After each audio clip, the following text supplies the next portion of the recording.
चाहे वृंदावन हमसे दूर है, पर हमको जाना तो जरूर है।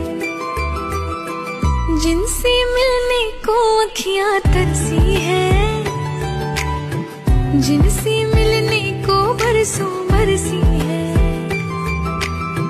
जिनसे मिलने को अखियां तरसी है, जिनसे मिलने को बरसों बरसी है। वो कान्हा का प्यारा सा रूप है,